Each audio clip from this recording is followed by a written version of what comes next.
Welcome, everybody, to Courtroom Insider. It is Monday, November 17th, 2025. I'm Nate Eaton. Thank you for being here. We have a lot of people here. So no matter where you're watching from, no matter what questions you have, please comment below. Let me know where you're watching from. And if you have any comments or questions, and at the end of the interview tonight, I will try to answer as many questions as I possibly can. Tonight, it's an interview that I have really been looking forward to bringing you all weekend long. I posted a photo on Saturday on my Facebook page of me and Judge Justin Beresky, and a lot of you commented, hundreds, actually, between all the platforms, thousands of comments, a lot of them about his flip-flops. And you all have a very keen eye. He was in flip-flops, and more than that, we had a great interview. I want to make it clear right off the bat, we don't talk about Daybell. We don't talk about Lori. We don't talk about the case. We don't talk about the crimes. We don't talk about the convictions. We don't go anywhere near that. And that was a condition that I offered up to Judge Beresky. Now, let me give you a little bit of background before we get to the interview on how this conversation came to be. Believe it or not, I actually have interviewed judges before. It is very rare. Usually there's a purpose behind it. Well, obviously there's a purpose behind it, but it's not like I can sit down and be like, all right, you convicted a guy last week. Why'd you do that? I've interviewed judges at the end of their careers when they look back on prominent cases they presided over. I've interviewed judges over other stuff. Most of the time, though, I speak with judges off the record, or they call to give me background information, or I know their receptionist. And then there are some, not the receptionist, their law clerk or whoever's helping them out. Then there are some judges that want nothing to do with the media. I was in a hotel lobby once, and a judge was staying at the same hotel, unbeknownst to me and unbeknownst to him probably. And he saw me in the lobby in the breakfast area and turned and immediately walked away. So there are some judges that don't want anything to do with reporters. I can respect that because it can be a little challenging and not challenging, but there can be issues that you might worry about if you speak with reporters. And that is why I appreciate Judge Beresky being willing to talk. Years ago, I was a brand new reporter, maybe a year or two on the job. I was at the Madison County Courthouse in Rexburg every day. And I was the only reporter there. Often I'd have my camera set up in the corner of the courtroom, and Judge Brent Moss would come in and I'd cover what was in his courtroom. And I remember there was one day where I think the defense was sick. Anyway, I was all set up and the hearing didn't happen. They had to vacate it. And the judge looked over and said, hey, young man, would you like to come into my chambers? Have you ever been into a judge's chambers? And I'm like, no. And he goes, why don't you come back and take a look? And he took me back there with the bailiff, and he showed me his office, his chambers, and all these legal books. And we sat down, and he told me about why he got interested in the law and how when he sentences someone, he considers this, this, this. And he let me ask him questions. This was an off-the-record conversation, but it helped me as a reporter understand what was going on and how this judge thought. I've never forgotten that, and I've appreciated judges, well, most judges. I've appreciated them, as they could probably say they appreciate most reporters since then. So a bit of background there. I reached out to Judge Beresky's office back in when Lori's trials were still going on. I believe it was the first one, Charles Vallow. And I sent a letter saying, I'd like to interview Judge Beresky, mainly because Judge Beresky is from here in Idaho. Here he grew up in Idaho in a little town called Grangeville, and decades later, he's presiding over a huge case that's live all over the internet and all over court TV and everything every day, and it has Idaho ties. He went to U of I Law School. He has these Idaho ties. And so I pitched the idea of doing a profile interview to get to know him, his thoughts on the law, why he became a lawyer, his family, things like that. He wrote me back, but it went to my junk mail. And I didn't know that because he wrote me back a few weeks later and said, I'm willing to discuss this with you, but I need a few more details. Can you call me? And then I'm like, oh my gosh, he wrote me back and I missed it. It went to my junk email. So I called him and I said, listen, I'm not going to ambush you about Vallow. I'm not going to, I understand that there are guidelines that I have to follow. And one thing led to another, several weeks of back and forth and whatnot. And and he finally agreed to an interview. And I appreciate that. So again, we're not going to talk about Daybell Vallow, but I do think you'll get a new insight, I hope, on Judge Beresky, on who he is as a person. He became this internet star that many of you women love and a lot of you men love and comment on, and Judge McSteamy, Judge McDreamy. I do want to tell you that at the end of tonight's episode on eastidahonews.com, we're publishing a full written story about him. I interviewed his a kid that he was friends with since the 5th grade, who still lives in Idaho. I interviewed him. I interviewed his former law partner. I interviewed a couple of attorneys that have worked with him. So there's more context to him. So without me talking anymore, here is my interview with Judge Justin Beresky. First of all, Judge, thank you for chatting with me today. I want to go back to the beginning. What was life like for you growing up in Idaho? Life was good. Grangeville was a good place to grow up. We lived out in the country outside of town, but it was a sort of a neighborhood with a number of kids around. Things like riding bikes all summer, riding your bikes to town to go to the pool, playing hide and seek in the summer, and skiing in the winter, and lots of outdoor activities, camping, going to the rivers. There's a couple of rivers around Grangeville, or going up into the forest. It was good. So I guess I looked it up. North central part of the state, population around 3,000. So Yeah. I imagine your high school was kind of small.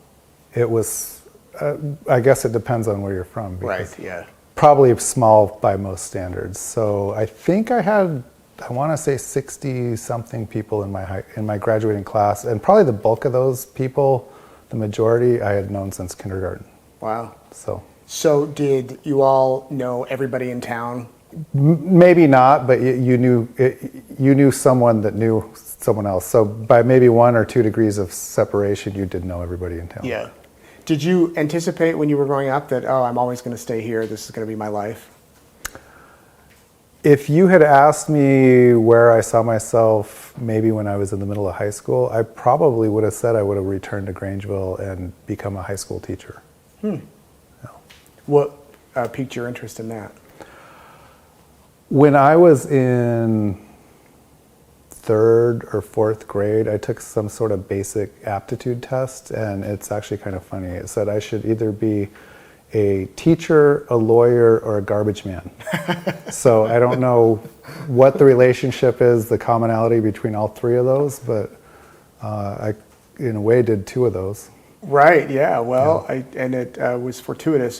Did you think at that time, oh, a lawyer, what's that? Or did you? I don't remember. I mean, I had an idea of what lawyers did, just a very abstract sort of idea, but I don't know that at that age I would have had a very good idea of what it was. We had a big trial in Grangeville when I was in 6th grade. It was actually a capital case, and it kind of captivated the town for while it was going on. It was 2 brothers that had been accused of committing a murder in the Forest Service, National Forest, and they both got sentenced to the death penalty. I think they're still alive. I think it's been up and down. There's been a reversal. Oh wow! One of the brothers got commuted to a life sentence. I think the other one's still on death row, and that was in 1986, I think, somewhere around there. And you remember that? Yeah, I remember that. Yeah. And so I think that was what first got me interested in, or came on my radar as far as courts and lawyers and things like that. So what did your parents do for work? My mom stayed at home, was a stay-at-home mom for most of my childhood. She got a realtor's license and did a little bit of that. She had a side business. She would go into other people's homes and give women consultations on what colors were good for them to wear and that sort of thing, like fashion sort of thing. She actually put on a fashion show in Grangeville when I was in 6th or 7th grade, I think, with the local JCPenney providing all the clothes and everything. Were you one of the models? I was. I think she has a picture in her living room where I have my sister on one arm and my sister's best friend, and we're all dressed up going down the runway, so to speak. Oh, that's cool. So does she still help you pick out your outfits? No, that would be a disaster. Okay. She likes purple a lot of purple. A lot of purple. Well, Yeah. nothing. Some people love purple. Tell me about border days. Oh, Border Days is a big deal. Yeah. That is anyone who's grown up in Grangeville or any of the surrounding communities knows about Border Days. It's a big celebration every 4th of July. That's when people have their high school reunions. They come back to town. It's just an unwritten sort of notice to everyone. If you're going to come back and visit, that's the weekend to do it. So depending on when the 4th falls, it's a 3-day thing. It could be the 2nd, 3rd, or 4th. It could be the 3rd, 4th, or 5th. And they have every day there's street sports in the morning for the kids, races. We have a giant egg toss. Yeah, I read that it's the largest egg toss in the world. Yeah, so everyone lines up on Main Street at something like 8 or 9 in the morning, and you start throwing an egg to your partner back and forth, and the distances get greater and greater and greater. And usually the person that wins, the pair that wins, they're throwing it about a full city block and catching it. And there's thousands of eggs smashed on the Main Street, and then there's a rodeo and a parade every day. And yeah, the state's oldest rodeo, from what I read. Did you ever win the egg toss? I never won the egg toss. I have had friends that have, and they take it very serious, I think, still to this day. And I imagine there's trophies or ribbons or something. I don't know. I remember being a kid in the street races. They'd have different age groups, and you would run the 50 yards or whatever it was, and they would always hand out 50-cent pieces to the winners, and that was always a big deal when you were a kid. Right. So notable people who come from Grangeville, according to Wikipedia. Oh. George and Warren Cowgill. Matt Hill, he's an NFL tackle. Larry Ramos, a Grammy award-winning singer. Ken Schramm, an MLB pitcher. Do you know any of those names? Matt Hill and Ken Schramm I've heard of, yes. I'm surprised your name is not on the list. I would imagine you've become notable. What happened after high school? Where did you decide to go to college? I went to the University of New Mexico. My dad had moved to New Mexico when I was in high school.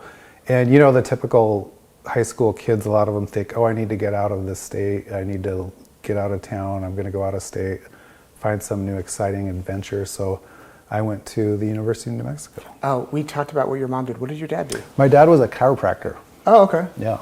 It was in Grangeville. It's an interesting mix between, it's on the Camas Prairie. There's a lot of farmers there, but it's also surrounded by national forests. There's a lot of loggers and a lot of back problems that came with that. So my dad had a pretty decent practice there. Is that why you have such good posture?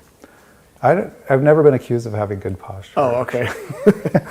Well, it maybe kept him in business. Yeah. So, University of New Mexico, and how was that experience? I really liked New Mexico, and I liked, for me, growing up in Grangeville and then moving to Albuquerque, it was like this big adventure. I was like in a big city for the first time in my life. And now being in Phoenix, Albuquerque doesn't seem like it was that big of a city anymore. But right. Yeah, I went to the University of New Mexico, my degree in secondary education. So, so you did study education? Yeah, in college at that point, I was still planning on becoming a teacher. And did you have a subject you wanted to teach? So my senior year of college, I student taught at a local high school. I did U.S. government, I think. It's been a long time. U.S. history and government civics type courses, yeah. When did you decide to switch? To law? To law, yeah. I was about to graduate at 21. I was only at 21, and I thought it's a little early to maybe get tied into a teaching career. Why don't I go to law school and just see what happens? So I didn't really have a specific idea. I just thought, well, I'm not done with school yet. So I took the LSAT, applied to some law schools. Yeah. Was it because you were something particularly piqued your interest, or was it just more, you've got the time, let's go see if I like it? Yeah, I was more of that. I just didn't think I was ready quite yet to start a career that might take me for the rest of my life at age 21. And when you got to law school, did you decide, I want to go back home to Idaho, or did you just apply all over? And I applied at several places. Idaho was a big factor, though, because I could still get in-state tuition, and it was a fairly inexpensive school, and I'm very happy with my decision. I think the education I got there was great, and I paid so much less than so many people I knew. I knew people graduating with $100,000 plus in student loans, and I got out of Idaho for a fraction of that. What was the best thing about law school? I don't know if I have an answer to that. I really enjoyed the trial week that we did before our final year, where you get together with other students in your class and you're trained on how to do a trial. And at the end of the week, you learn the different aspects: cross-examination, direct examination. And at the end of the week, you put on a trial. And that week, I think, really galvanized for me that I'd like to be in the courtroom when I became a lawyer. And now you were just in Idaho doing the same thing as an advisor, right? I recently went back to Idaho and got invited back to teach that program, to be one of the teachers in that program, yeah. And was that the first time? Yes. And what was that like? I've been wanting to do that for a while, and I got invited this year. It was great. I loved it. You see the progression between, it starts on a Saturday and it goes through the following Friday, and the progression of the students and how much they improve and get some trial skills in that week, and their confidence and just learning. It's really rewarding. Would you ever go back and teach law school full time? Like combine that passion of education with the law? Sure, if the right opportunity came up, I'd definitely consider that for sure. You get your law degree, and is that when you start looking for jobs? So I was pretty naive graduating law school. I didn't really know how to get a job. Back then, most jobs you look in the newspaper, right? On Sunday, they had big classified ads, pages and pages of classified ads. I didn't even know about the bar magazine where most of those ads are, and you don't get that until you actually pass the bar and they mail it to you. So I wasn't even aware of that until after I had passed the bar. So in waiting for your bar results and taking the bar, I should say, and waiting for your bar results was several months. So I literally walked into different law firms and knocked on the door and, tried to find my way in. And were you doing that in Moscow? No, and I had moved to Arizona after graduating. Oh, okay. Yeah. Why Arizona? I had connections to Arizona, and I knew that I liked the climate. I'd been here before several times, and I just thought it was going to be a better job market. I was naive in that sense too, because I thought I'd come to Arizona, Phoenix, and be here for a year or two, and then maybe take a bar somewhere else and move there. So I had no plan to stay here, and then it just sort of happened. I got into this career here and have stayed and plan on staying until my career's over. So. Was there a particular aspect of the law that you liked, like prosecution, criminal, civil, defense? So I knew that I wanted to be in the courtroom, and to be in the courtroom on a regular basis, the best option is criminal law. So in civil practice, most of the practice is done outside the courtroom. It's a lot of litigation pre-trial. A lot of the issues are litigated pre-trial. To be in a courtroom regularly, it's either criminal law or family law. And I didn't really have a preference for defense or criminal, or defense or prosecution. I just, the prosecutor's office, I had put in an application there, and they called me, and I went through the process and became a prosecutor for the Maricopa County Attorney's Office. Did that for a couple of years. That was your first job? Yeah. Well, my second job. I worked for a little bit for a civil practitioner. When I said I was walking indoors and trying to find a job, I literally walked in, I went in the yellow pages and I didn't really know what I wanted to do, so I looked in the general practice area of the yellow pages, which there weren't very many law firms that just did a general practice.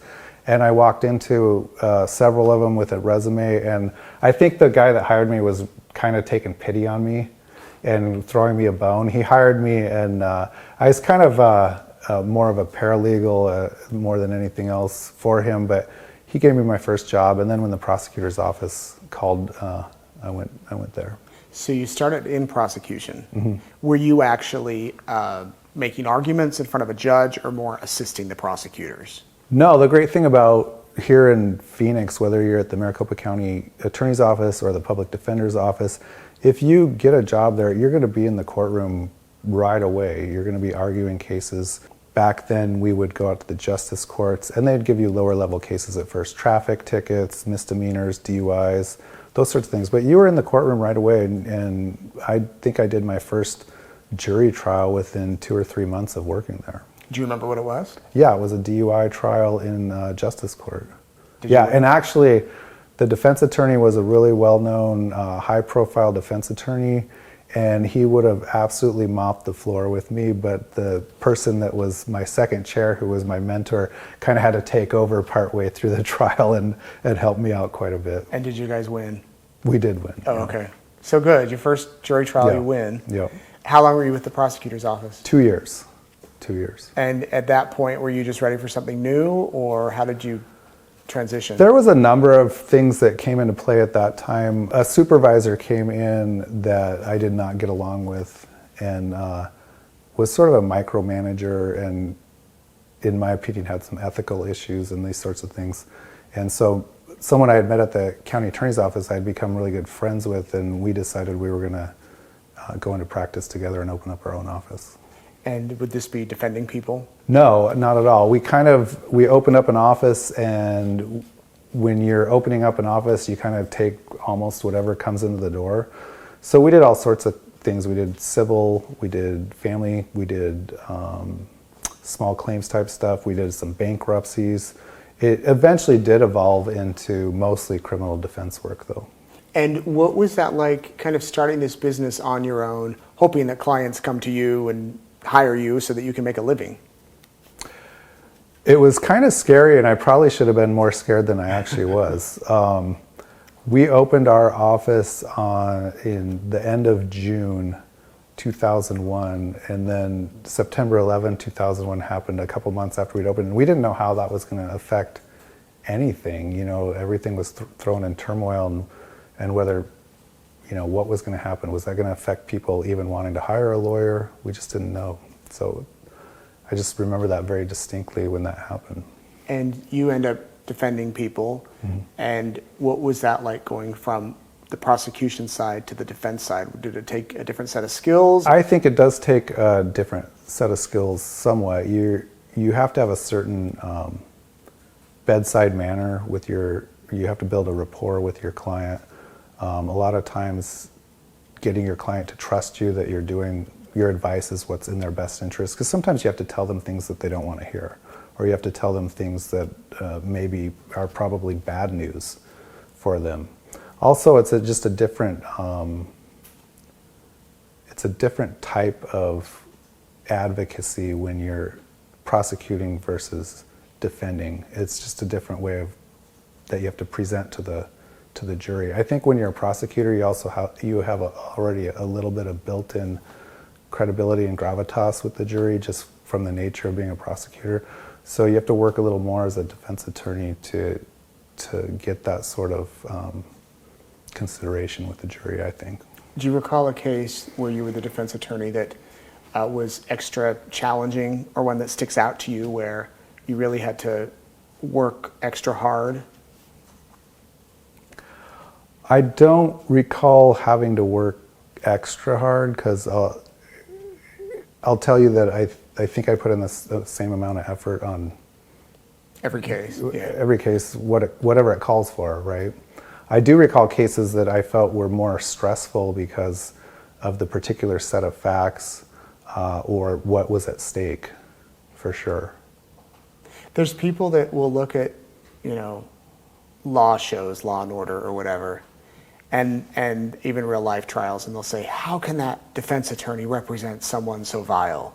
Or how can that defense attorney, why would they even want that job? Do people ever say that to you, and what's your response to them? Sure. I mean, I've had my own family members say, how could you represent someone like that? So, they're people. When you get to know them, they've done something perhaps very awful. But in the end of the day, you're just trying to make sure, to a certain extent, the process works and that their constitutional rights aren't violated, that everyone follows the law. So people say, oh, that person got off on a technicality or whatever. Well, I don't think constitutional rights are technicality, And I've had people that were truly innocent of what they've been charged with. And those are difficult cases too. So I don't go into a case thinking you're guilty or you're innocent. I just go and try to get the best result that I can for my client. And did you ever say, did you do it? No. Do you want to know, though? Sometimes you might have a suspicion, but part of the reason you don't ask your client flat out, did you do it, is because if your client decides they want to testify, you can't put someone on the stand if they're saying something that you know that they've told you different. In other words, you can't allow them to commit perjury on the stand. So there's that reason. There's other reasons that you wouldn't ask someone if they did it or not. Now, if they decide that they want to testify and you're going over their testimony and things like that, you can do that. But sometimes in a case you don't want to know, and it doesn't really matter in defending someone when you're just trying to get the best result that you can for them. You know, I'd have clients that would say, oh, you know, you just think I did it, or you're just working for the prosecutor's office, or, you know, that can be difficult because some of these legal concepts are hard for them to grasp, and you can explain to them, it doesn't matter to me if you did it or not, I'm still going to try to get the best result that I can for you. Do you watch legal shows? I've watched, over the years, yeah, I used to watch Law & Order back the original run. I don't know, I think it's still on, maybe it's still on, like season iteration. 95? Or... Yeah. That one was kind of realistic in the sense that some of the arguments and some of the courtroom scenes were kind of realistic. Other ones that drive me crazy, my wife and I, we watched Suits for a while, and it's so ridiculous. I mean, someone gets charged with murder and they're in trial 3 days later, you know, right. Or CSI where the DNA results or the magic fingerprints are run through this thing and they have matches on everything in 10 minutes. It's just, it doesn't work that way at all. Have you seen Jury Duty on Amazon? I have. It's funny. I guess they're coming out with another season. Oh, I thought it was hilarious. I mean, a lot of it was very cringy that I don't think would actually ever happen. Yeah. But it was, I thought it was entertaining, I have to admit. I thought it was pretty good, yeah. Okay, so you have your practice, you're defending people. Were you looking for something more in your career? Not specifically, no.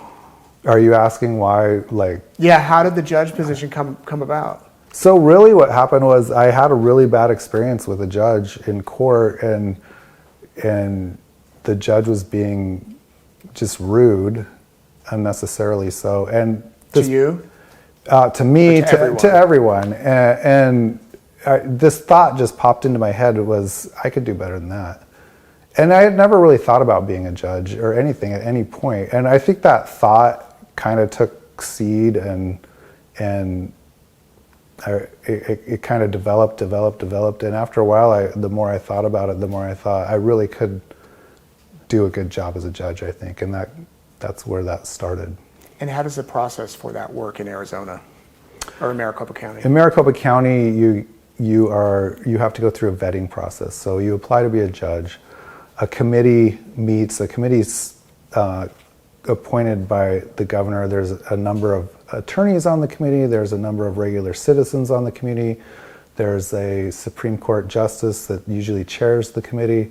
And that committee, I think it's about 15 people. They go through all the applications. They vet the applications. They check references. They try to call collateral references. And then they decide who gets an interview. Then you go in front of that committee and you do an interview.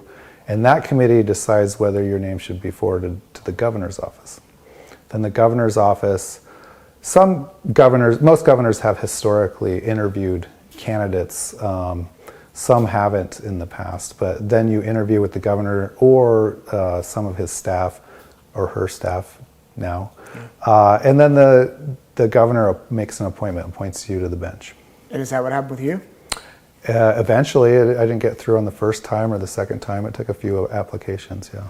And tell me about, didn't you serve time as a commissioner? Yes. So how did that process work? It's a similar process, except you're hired by the presiding judge of the Maricopa County Superior Court. So the equivalent in Idaho, I think, we call ourselves Maricopa County Superior Court judges. I think you have district judges, and it can be more than one county. Yep. And then you have magistrates. So our court commissioner is similar to your magistrate in Idaho. So you decide to apply for the commissioner role, and you get that. And what type of cases are you handling at that point? Me personally, or in general? I started out in the probation violation court. And then I After that, I was assigned to as a special assignment commissioner, which kind of means you're have legal pad will travel. You get plugged in to fill different spots. If a judge had retired from a particular rotation, family court, you get plugged in to handle that calendar until a new judge is appointed. So I did that for several years too, which I think helped my application process because it showed that I could do these judge calendars and go in and handle these different calendars. And are you called a judge or a commissioner? Commissioner, yeah. So Commissioner Beresky. Yeah. Okay. Exactly. And you didn't get in the first time to be a judge or the second time? Third time? I honestly don't remember. Third, somewhere around Somewhere there. in there. Third, fourth. And is this over a series of years?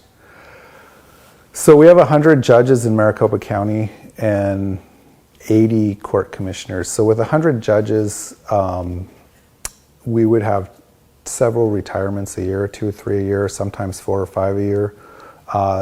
When I was appointed, 3 other commissioners and I were appointed the same day as judges. So at that time, there were 3 vacancies. So we must have had 3 retirements. Oh, wow. So you're just waiting for someone to retire Yeah. and then you put in for it. Yes. What was the feeling for you when you got finally selected?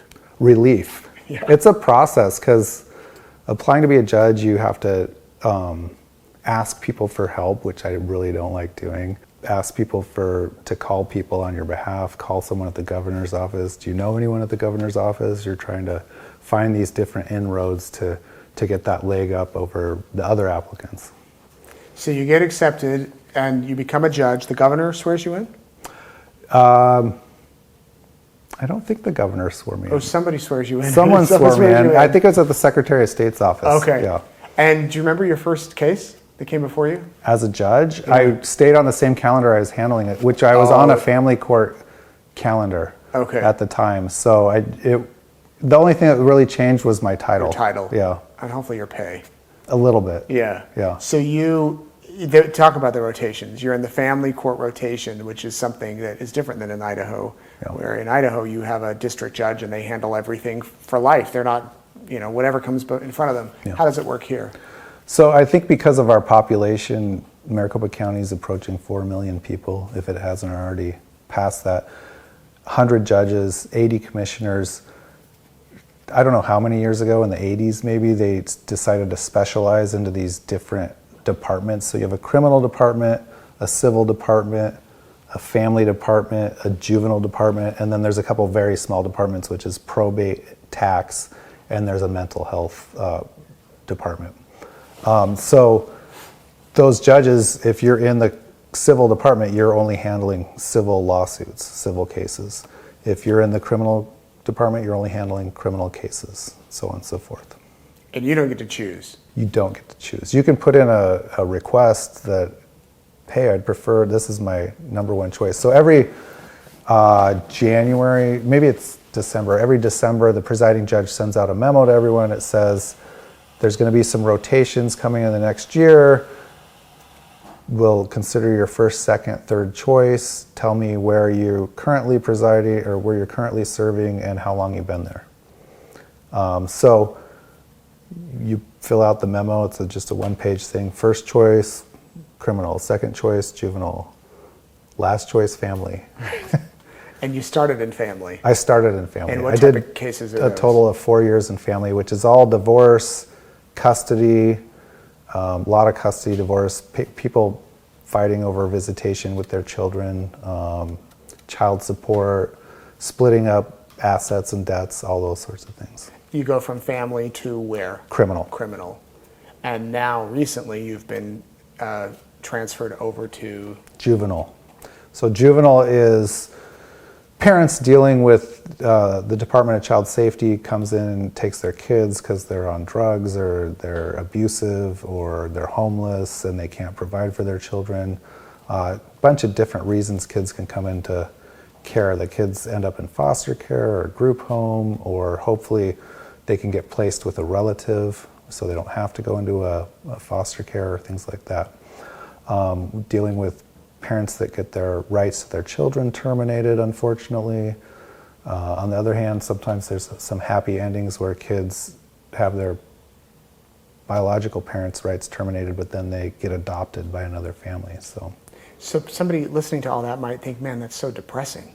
It can be. It Yeah. can be. Yeah. What? It can be very heavy. Some days you're reading these reports and you're talking to these lawyers and parents, and you're trying not to really picture or think about what these kids are doing, living, serious mental health issues. They're living in a lockdown facility. They're 13 years old. I mean, it's got to be horrible. Right. Was it in some ways easier to do criminal? Yeah. Criminal was easier than family because in family, you're dealing with people that are a lot of times being irrational.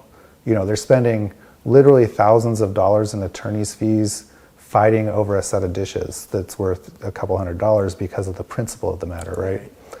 In criminal court, it was easier to make someone happy that had to go to prison for 5 years than the people fighting over the dishes. And I'm not kidding. I'm not exaggerating. Good. I could see your point. Yeah, 5 years. Oh, good. It's not 10. Yeah, right. Do you have a section that's your favorite? Or as a judge, you're not supposed to have I like favorites? criminal. I was very comfortable in criminal because that was my background. So I felt like I did a good job in criminal as far as doing settlement conferences and trials and those sorts of things. So that would be my number one choice. Just, I don't know if it's the comfort factor. The good thing about our rotations, though, is it helps keep things from getting stale, gives you something new. You have to learn a new whole area of law that you haven't practiced before. So a lot of learning curve. By observation, you run a very efficient courtroom. Is that kind of how you've always been? I think so. I don't have an answer to that. I just run it how I run it. I see it.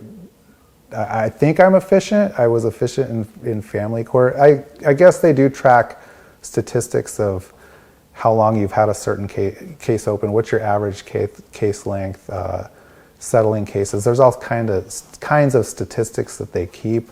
How long you have cases under advisement, meaning how long does it take you to rule on something. And yeah, I am efficient. How I do that, I don't know. It's just innate for me. Did you learn that or observe that from another judge or something along the way? Because, I've been in a courtroom where a judge can talk for 30 minutes when they really could have done Beresky style and said it in a minute.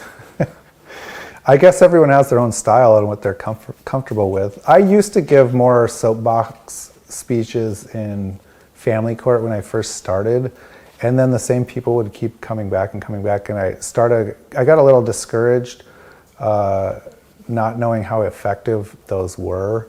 So I think I'm more selective now on my getting on the soapbox. Why do judges not comment on their cases?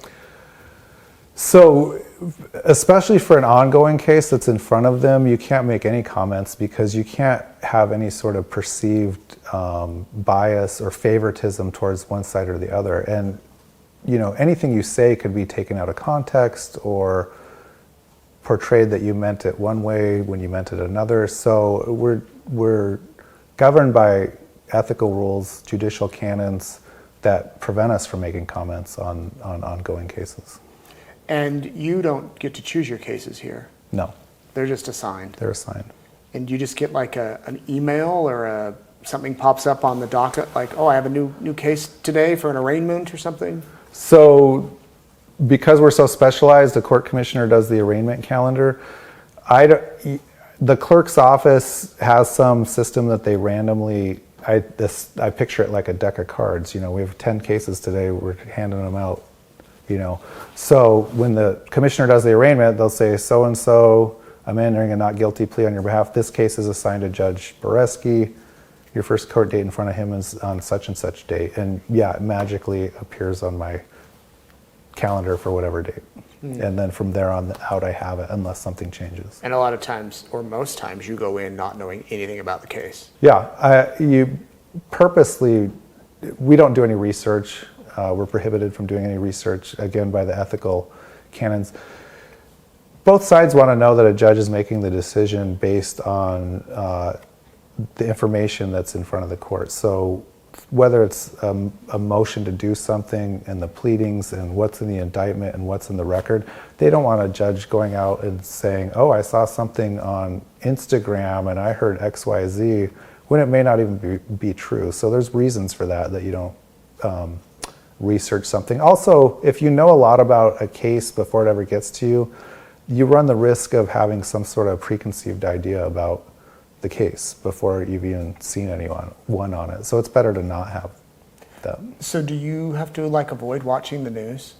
No, not necessarily, but I don't go seek those things out. I've had plenty of cases where I'll do a settlement conference, and during the course of the settlement conference, I had a case once where a guy had gone into I think it was a Quick Trip, and asked for a pack of cigarettes, and then just shot the worker in the head point blank. And it wasn't until I was in the settlement conference that I realized, oh, I think I saw this case on the news when it happened. But I don't have a lot more other than that recollection that, oh, maybe I saw this on the news. So no, we're not prohibited from watching the news. What are your thoughts about cameras in the courtroom?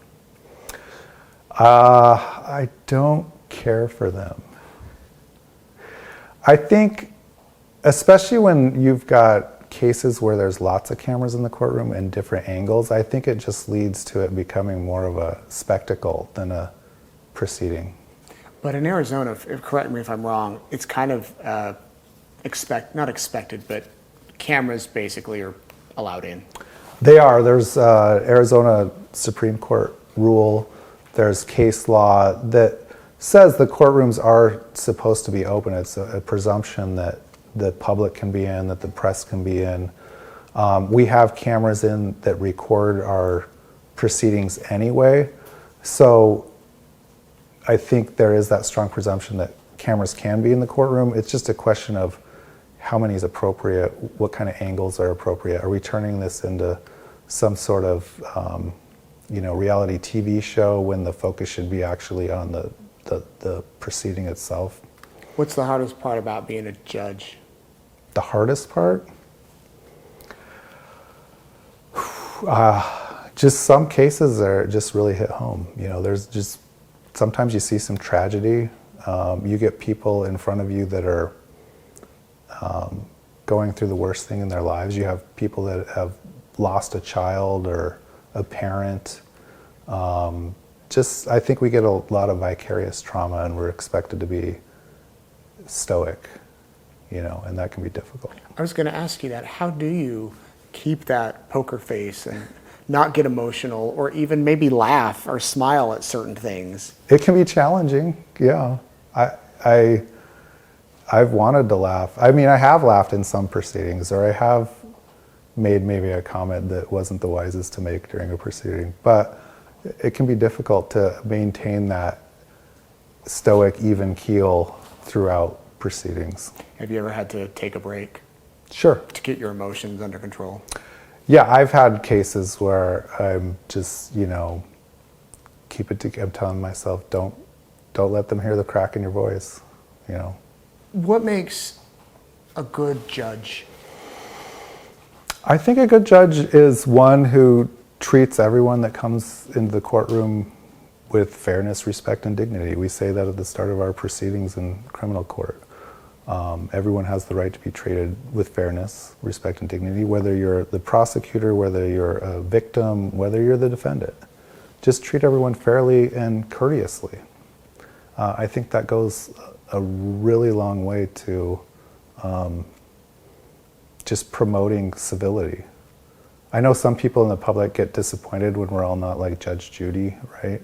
And that's entertainment. I don't think that's how courtrooms should work. Do you ever pull out a little bit of Judge Judy, though, in your courtroom? And I plead the fifth on that. No, I've been known to get snarky or make, a wisecrack here and there. So it's not all stoic all the time. Right. I wondered, though, if you sometimes feel prohibited in expressing your true personality. Do you feel the need to always be so serious? And I think it's one of those read the room situations. Yeah. So if I'm doing a settlement conference, it's more casual. I'll have a really casual conversation with the defendant like this about the situation that they're in, about where they see their case going and those sorts of things. So it's really situational. So there have been situations where a joke is made, or tears are shed, those sorts of things. It just depends on the situation. But there's not a requirement that we be stoic. I think part of that stoicism that you see in judges is that they're working really hard at not appearing to have a bias or favoring one side or the other. Because, I remember once there was this judge who had the worst poker face in the world, and the defendant took the stand, and defendant says something, the judge is rolling his eyes and that sort of thing. And the problem with that is if the jury sees that, then they're taking a cue from the judge, and that's a real problem. You seem to really want to, and all judges really want to protect the jurors during these trials. Yeah. Have you ever had to declare a mistrial because something goes wrong with the jury? I've had to declare a mistrial where one of the attorneys said something that they shouldn't have said in front of the jury. I'm trying to think. I haven't had anything.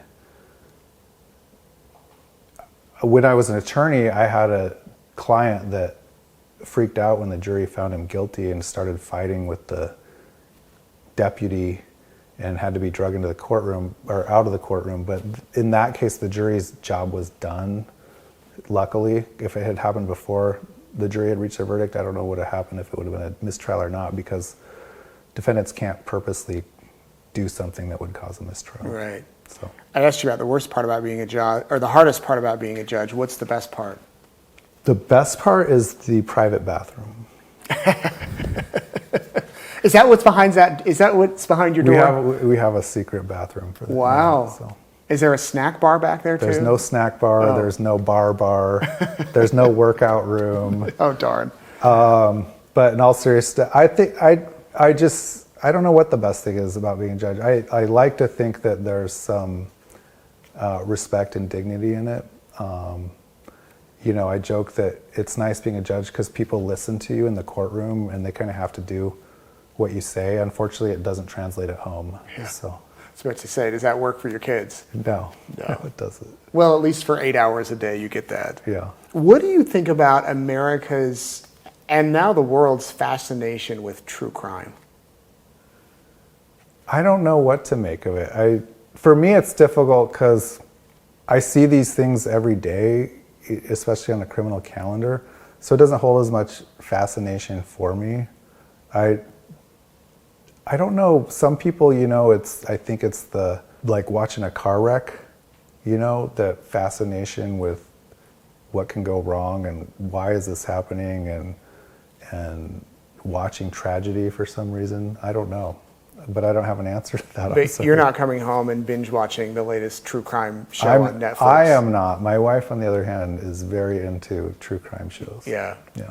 Biggest misconception of being a judge? I think one of the biggest ones is definitely what I said about the Judge Judy thing. I think the public out there, when they come into court, they expect a judge to be mean or belittle one side or the other, or have these zinger one-liners against one side or the other. And I think they're disappointed when that doesn't happen, which I don't like. What do you do to unwind? What do I do to unwind? I try to get out and exercise. My wife and I take walks when it's not too hot, walk the dog, go to the gym, go on a hike. There's great preserves here in Phoenix where you can get out and go on a whatever level of hike you want, whether it's moderate to strenuous, within a 5 or 10 minute drive from my house. So those types of things. In the winter, I still go skiing. Idaho boy, living in Arizona, but I still go skiing up in Flagstaff several times a year. Like going to the beach when we can get to the beach. A lot of outdoor stuff, I guess.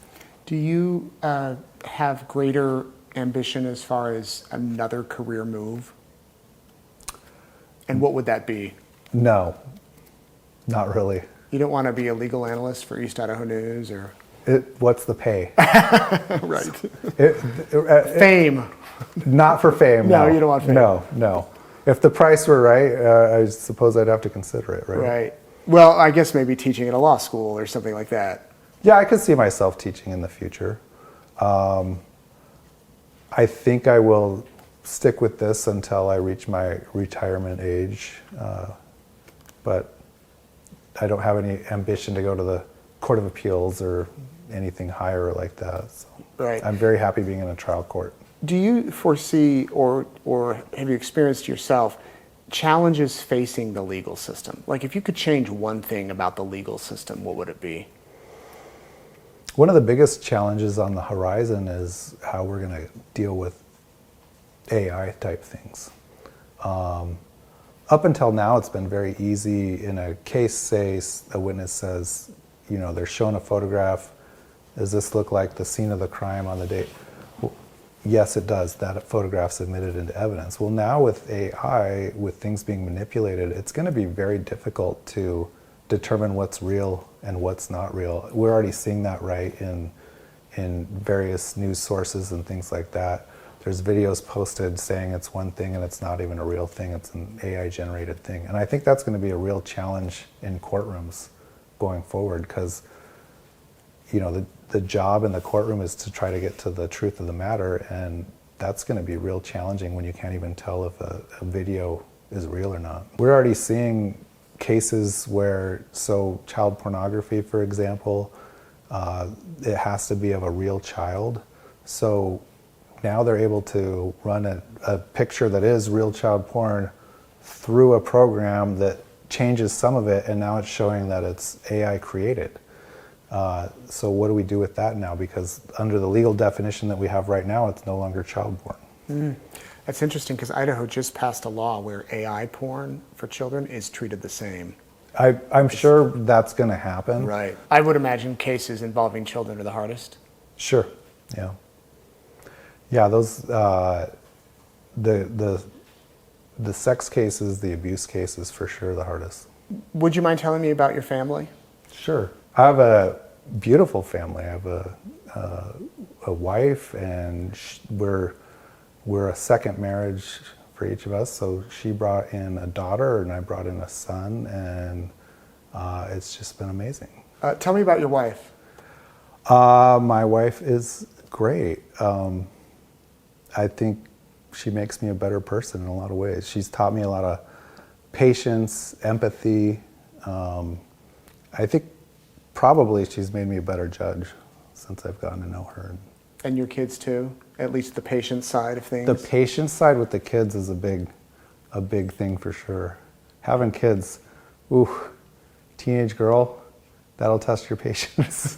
Yes. The kids really love it too when I tell dad jokes. Do you have a dad joke that you can share with us? I have all sorts of dad jokes. They're terrible though. It's like, when does a joke become a dad joke?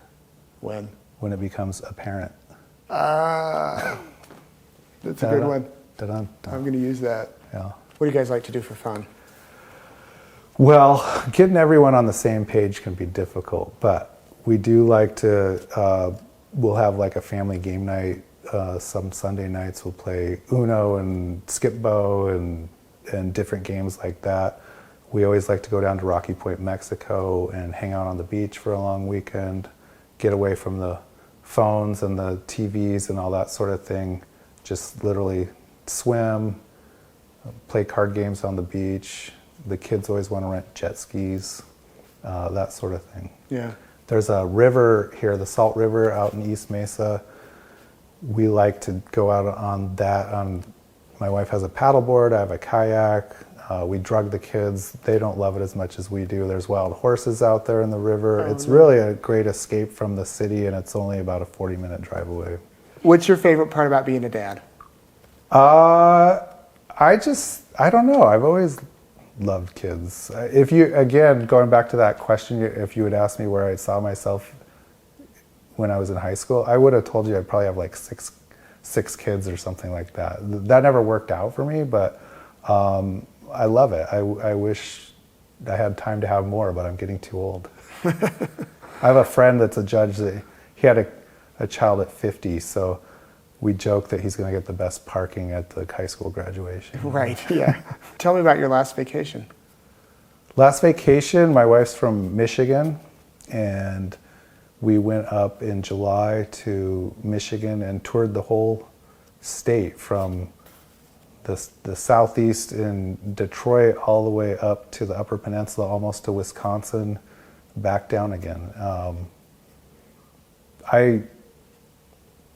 never really enjoyed Michigan that much because we'd usually gone in the winter or things like that. And it was really great to see the state, and going out on the Great Lakes was amazing. You go out there and you would think you're in the middle of the ocean. You can't see land anywhere in some spots. And a lot to offer in Michigan. I didn't realize they're the cherry capital of the U.S. Oh, I didn't know that either. Yeah. Well, Idaho's the potato capital. So. I get that a lot. Everyone that meets me, when they say, "Oh, you're from Idaho," they always ask if I grew up on a potato farm. Right. Yeah. If I'm back east, I say Idaho, they go, Iowa? I get that too. I once had asked someone asked me if I was going to be going through Des Moines when I went home, and I said, not unless I got really lost. I met a woman randomly on the street one day a few months ago who said that she was a translator in the court system, and she had been in your courtroom, and she said nothing but praise about you, that everybody respected you, and that you're humble, that you're very humble. And I know once you think you're humble, you're not. So, and I know that this isn't the most comfortable thing for you to do, sit in front of cameras and talk about yourself. But why do you think that's important, an important characteristic for a judge or a person in authority to have? I think it's important to not appear to be above anyone, not to talk down to anyone, to try to talk to people on their level. Unfortunately, I think some judges will get stuck using legalese and things like that people don't really understand. So I always just try to talk to people in real terms. But I do think that's important, to not think you're better than anyone that's appearing in front of you. I'm sure you've seen some attorneys and judges maybe that have loved being the center of attention, that like the cameras in the courtroom, that like that sort of an environment. That's not you, though. I don't think so. I think other people might say that maybe I do, but I don't think so. What do your siblings and your family members think of your career choice? Of my career choice? Of what you're doing now? I don't know. I was very happy when they all came for when you're appointed as a judge by the governor, it's tradition to have sort of this investiture ceremony, and you have a party afterwards. And I was very happy that they all came. I was like, you don't have to come. It's no big deal, blah, blah, blah. But I was happy they all came. Who have been some of your role models? I have several colleagues that I would consider amazing role models. Our current presiding judge is a real role model. I've had, in some regards, I think my wife is a great role model. Yeah, sure. I've had different people. My dad and I have a complicated relationship, but even in that, I would take something from that I would like. And it's same with my mom. I observe all these people, and I observe good qualities in them, and I think I take a little bit from a lot of different people as role models. I have no issue asking men their age. Women, I'm more careful. But how old are you? I recently turned 53. And at what age can you retire? I'm vested in retirement now, a percentage of a pension. I would have to look. I think I can, but I can't collect till 62. Okay. So I'm looking at around 62. And do you have plans for when you retire, what you want to do? Move back to Idaho? So in a perfect world, I think I would have a warm weather, or a house maybe here in Arizona in the winter, in the nice months, and a house somewhere up north in the summer in the nice months. We've talked about maybe getting a Sprinter van when I retire and just going and touring the country and parts of Canada for, 3, 4, 6 months, whatever, doing that for a while. And then in an ideal world, I kind of like to be on a beach somewhere in retirement for part of the year. Yeah. Puerto Vallarta, I don't know. Sounds good to me. This is one of those deep questions that, it's hard to answer right on the spot, but how do you want to be remembered? I don't know that I care how I'm remembered. And what I mean by that, I think so many people chase fame or glory or whatever, and you could be the most famous person in the world, and after 50 years after you die, no one's going to remember who you are, or maybe you're an answer to a trivia question. So it's not that I want to be remembered as a scoundrel or a terrible person, but at the same time, I'm not out seeking some sort of fame to be remembered a certain way or something like that. I think just be a good person in life and things will work out. And with that, we were done. And I know many of you have said, did you end it with, are you done yet? Or are you done? The phrase that he said to Lori, are you done? No, we didn't end it with that. But that is our interview with Judge Beresky. Several of you are asking where we shot that because it's such a beautiful set. That's his house. He and his wife Beth live in a beautiful home. It's unassuming from the outside driving by.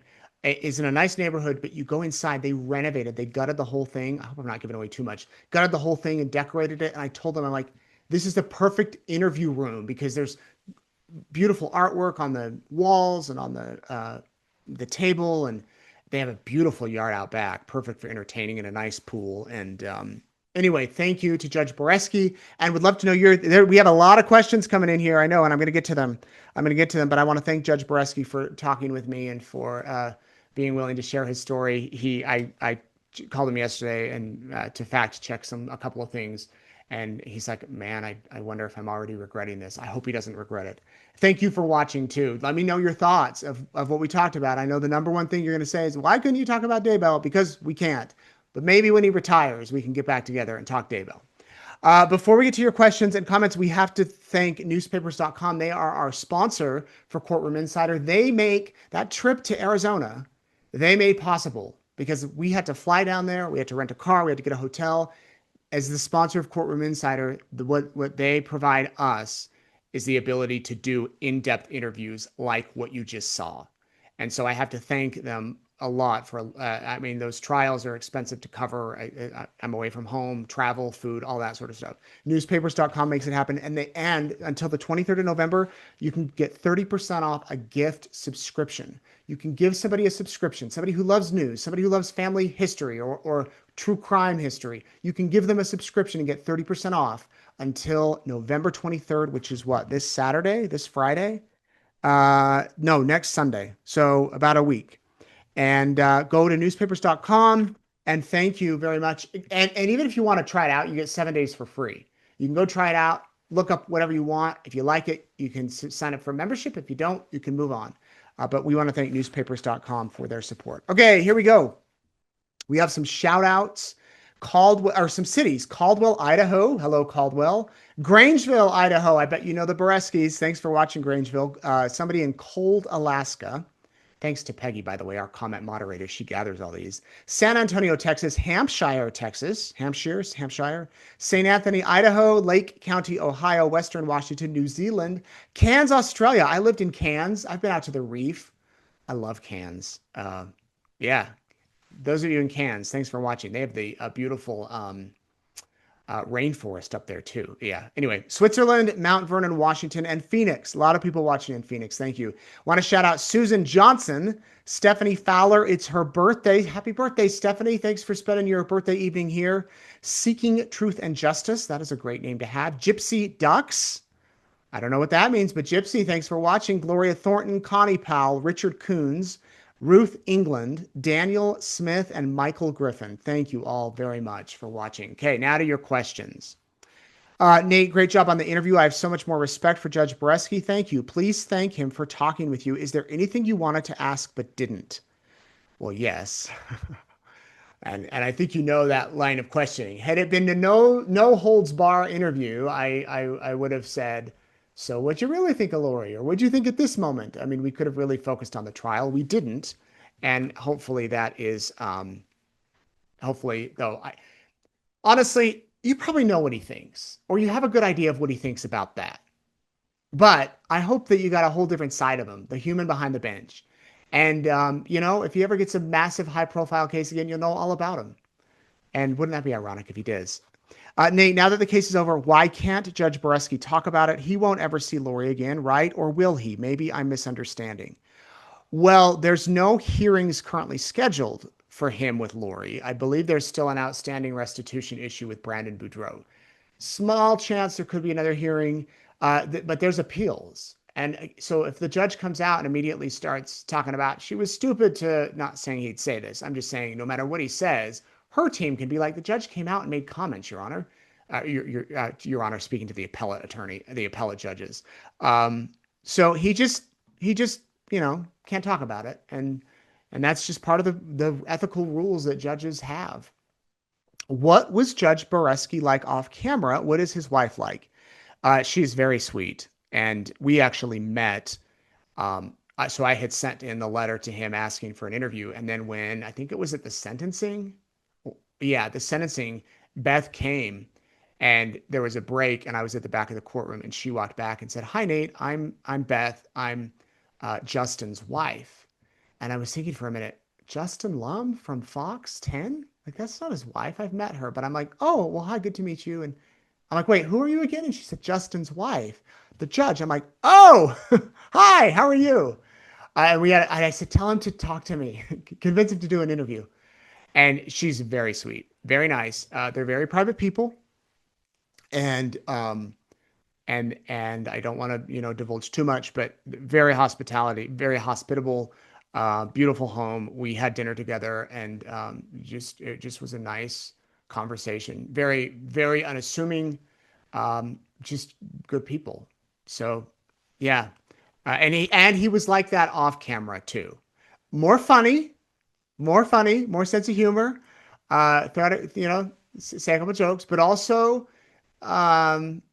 yeah, just a cool guy. Like we said, yeah. So it's common for reporters to go to dinner or lunch with their interview subjects. We before the interview or after the interview. I like to go before because you kind of get to know the people a little bit. And so, like some of the Daybell jurors, I went to dinner or breakfast with just because you kind of get to know them, they get to know you. So we met up at their house, and then we were going to go to dinner. And they said, "Where do you want to go?" And I said, "You choose." Just Jordan was with me too, our photog, and we said, "Oh, take us somewhere that's like a cool local hangout." And he's like, "Yeah, you want to ride with us?" And his wife was like, "You sit in the front." I'm like, "No, you sit in the front." She's like, "No, you sit in the front." So we all rode together, Jordan, Beth, me, and Judge Beresky, and had a good meal and then went back to the house and recorded the interview. How the flip-flops came about. So I didn't know what he was going to wear. I didn't know if he was going to be like formal. So I had a backup outfit in the car, like a suit type of outfit. And then I go, "So you're going to wear that?" He's like, "Well, yeah, what's wrong with this?" I'm like, No, nothing's wrong. You're fine. But if you're not, you can put it on." He's like, "Are you going to show my feet?" I go, "I don't think your feet will show." And they didn't. I don't know if they showed in the two shot, but definitely the photo on Facebook they did. But I don't know. If it was up to me, I would do every interview in shorts, a t-shirt, and flip-flops. That is ask Erica, my wife. I rotate through t-shirts. This to me is, I wear these for work, but I'm all about the Judge Beresky style. Okay. Does Judge Beresky know he has ladies all over the internet swooning? How does he handle the attention? He is very attractive. I believe he's somewhat aware. I know his wife is. He's not on social media, so I don't think he's reading the comments. Maybe if he's watching tonight now he knows, but he's aware. I think some of his friends would give him crap too. In fact, one of the guys I interviewed, go to eastidahonews.com when we're done, and there's a whole profile piece about him. And I don't think I included this about how his friend was like, "Yeah, he's always the hot judge. We go to social events with all the judges, and they're like, oh, there's Beresky." And one of his childhood friends told me that as a kid he had the young ladies liked him. So anyway, I think he's aware of it. Can you explain the process? How did you get this internet? I don't know what you mean. I think you mean interview. And I kind of explained that earlier, how I got the interview. I think that's what you mean. Do you think you will ever someone's autocorrect. Do you think you will ever interview Judge Boyce? I think more judges should give interviews because it helps us understand courts. Yeah, I agree with you. That'd be nice. I don't know if I'll interview Judge Boyce. I'd love to interview Judge Boyce. Maybe one day. We'll see. Also, I think Judge Beresky also said yes to me because I don't cover that market. I don't cover Arizona news unless it's big. And there's a very slim chance that I'm like going to run into him and that I'm covering his courtroom again, especially now that he's in juvenile. Most of those cases are closed to the public and to media. So it's kind of like he didn't, in my opinion, he didn't really have much to lose because I'm not going to be covering him. Now, I would love it if he got another high profile case because he was great with the media. I thought he was very fair, and I'd love to go cover it again. But it's a little different, I think, because Judge Boyce is here in Idaho, and I'll probably be covering stuff in his courtroom again. That being said, I'd love to interview him. Nate, can you talk about why he allowed cameras in the courtroom, even though he said he didn't like them? Boyce hated cameras and banned them right away. Well, in Arizona, the rules are far more open to the media and cameras. Basically, cameras are presumed and expected. Arizona has great camera laws. I think if he had a really compelling reason, he could not have cameras in there. But Judge Boyce did not allow cameras in the first trial. He did with Chad's trial. The cameras were awful, but he did at least allow them, and I appreciate that. There are other judges. We have judges here in Idaho that immediately give us access. Yep, live stream, cameras, whatever. We have other judges that don't allow it or that will allow our video camera but no audio. They say we have to get the official court audio. I have no idea why. I have no idea why. We are in 2025 and people distrust government and the system and the man more than like ever in history. And so I'm all about showing it. And there's a lot of judges that understand it. There are a lot of judges that understand it, but there have been very high profile cases that have had cameras. If you're worried about the defendant, sorry, don't get me going on cameras. I appreciate Judge Beresky letting cameras in. But even though he said he didn't like cameras, I didn't get the idea that he's like opposed to them 100%. If you're not used to doing this job every day, cameras can be intimidating, and people do act differently in front of cameras. They do. Sometimes for good, sometimes for bad, but they do. Nate, ask Judge Beresky to come to CrimeCon. Ooh, that'd be something. You and him can have an all-star panel. When it's over, he can say, "Are you done?" In all seriousness, great interview. I'm probably going to book a ticket to CrimeCon because of you. Please bring Beresky. Thanks. Hugs from Wisconsin. Well, thank you, Wisconsin. Hugs back at you. I don't know if Judge Beresky will come to CrimeCon. His wife is into true crime, and I did tell them about it. By the way, side note, CrimeCon tickets are available for Vegas. It's in Vegas in May. Use the promo code EATON, EATON. You get 10% off, and ticket prices will go up soon. They're never going to be cheaper than now, I believe. I know for sure that tomorrow, the Crime Cruise for next November, those ticket sales go up for sure, and they will not be cheaper. And you can use EATON, EATON, to get 10% off a standard badge for that. You can go to crimecon.com, get all the information on that. So just want to give you a heads up. If you're thinking about it, wondering, the cruise prices go up tomorrow. I'll be on the cruise. Erica will be on the cruise, my wife. Chris Hansen from the Take a Seat Predator, he'll be there. And several to-be-announced speakers. Maybe Beresky. No, that'd be something. Would you come? If the judge was on the cruise, he'd need to bring his wife because all you crazy ladies wouldn't leave him alone. I know that. Nate, next. Did Erica have any thoughts about the interview? How is her back doing? And what is the bed you mentioned that helped her sleep? I have a horrible back and sinus issue. I'm wondering if this would help, and what do you recommend? Oh, thank you. Erica, I don't know if she watched it yet. I mean, I'm here. We have been so busy, honestly, that she was thrilled when I told her I got the interview. She was happy and was glad that he agreed to do it. Erica has a vascular malformation in her back. That's a whole another story. But basically, a few weeks before we got married, she thought she had a little tumor in there. The doctor said it was a tumor. She went to get it out so that she could fit perfectly in her wedding dress.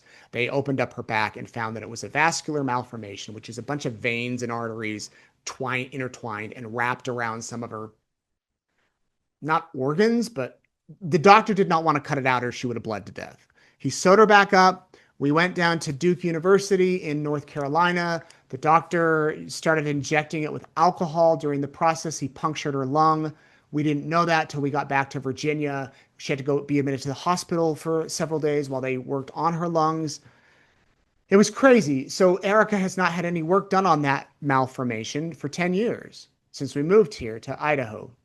And the good news, so because of that, she has issues sleeping. And we've gone through like 8 or 9 mattresses. and we just can't find the right one until one of you, a viewer of Courtroom Insider, Twinkle Beds in Utah, Bountiful, Utah, small mom and pop family owned business made in America, uh, reached out and said she should try our bed. And she did back in April or May. And it's been the best bed we've ever had. She's sleeping better. I'm sleeping better. We loved him so much. Our kids have twinkle beds now. So, anyway, that's a diversion. She's doing better with the back. She went to a specialist a few weeks ago, and she's just going to kind of let it. Fortunately, it hasn't grown too much. It's still there, and we will. It's not going to kill her. I mean, if it were like wrapping around her heart or her spine or something, we would need to do something. But for now, it's just very uncomfortable, especially in the cold. So if you want to learn more about that bed, you can go to Twinkle Beds. They also are doing a promo for you, really. Night Nate, NITE. You get 30% off plus 10% off, both discounts, plus a free Minky blanket. Those beautiful, nice, like hundreds of dollars blankets for free if you buy a bed, a mattress, or a base, or maybe I think you just need. They have all the details on there. You can go find out, and that's good through the end of the month for Thanksgiving. So good Christmas gifts. Thank you. Do you think Judge Beresky might run for attorney general or governor or something like that? He seems like he could be a great politician. I wondered that. I don't think he has any desire to do politics. I could see it be one of those things where maybe he's appointed, but my opinion, I have no idea. Maybe he'll be announcing a run for governor next year. I could see him being out, I could not see him being out begging for votes.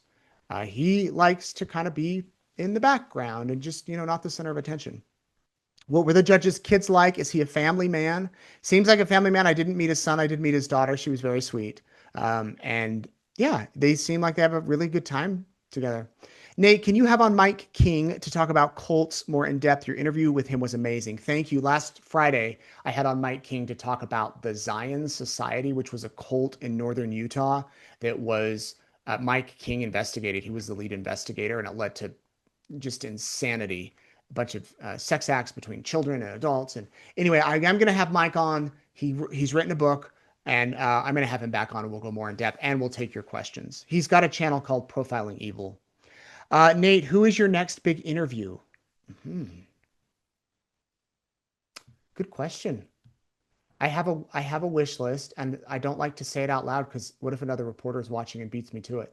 But honestly, at the moment, I'm focusing on getting through Secret Santa season, and then I'll think about that. And that our next question. I found your channel and it's down a Secret Santa rabbit hole mixed with crazy true crime. I live in Germany and had never heard of Lori and Chad Daybell, and I watched all the trials this month. Can you tell me more about Secret Santa? Well, thank you for watching in Germany. Secret Santa, 10 years ago, we were brand new at East Idaho News. I got a call one day from a local guy who said, hey, I have $100,000 I want to give away this Christmas, but I don't know who to give it to. I really want people who are like in true need. Can you help? You run a news website. Can you find the people? And I said, well, I'll help, but I want to go and record the people getting these gifts, surprise them. It makes really good content, and it helps inspire others to give. And so he said, okay, let's give it a try. We did. And it was a huge success. And the next year we did it again. We've done it 10 years. This is year 11, actually. We're at $1 million. So we're giving away $1 million of Secret Santa's money between November 1 and the end of the year. And so every day, just today, we were out in Pocatello surprising 2 different people. We go out and we surprise people. Some days we do 8, some days we do 1 or 2, and then we share the videos with you. And they're really incredible people who have overcome so much. And we hope, and I know based on the emails that I get daily, multiple times a day from people watching, that it is inspiring them to do good too, anonymously. It's inspired me to do it. It's inspired a lot of people I know to just do good anonymously. And so that's what Secret Santa is. And you can watch all those videos here on our YouTube channel. I think we're up to like 700. Nate, do you think Trina K would do an interview with you or Lori's legal team? I've asked Trina K. The response I got is she is not doing any, but I would still love to. Or Lori's legal team. I also asked her paralegal, and her paralegal's like, no. Maybe Jim Archibald might one day in Idaho. That'd be good. I think that's it. I want to tell you that tomorrow on Courtroom Insider, we're going to have a woman here who sent me this email tomorrow night, 7 o'clock Mountain Time. She wrote me and said,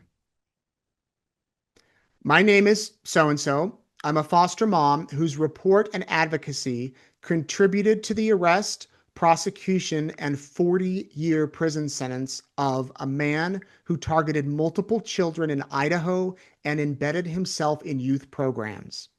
He's been sentenced 30 years fixed, 10 years indeterminate, lifetime sex offender registry, 40-year no contact order.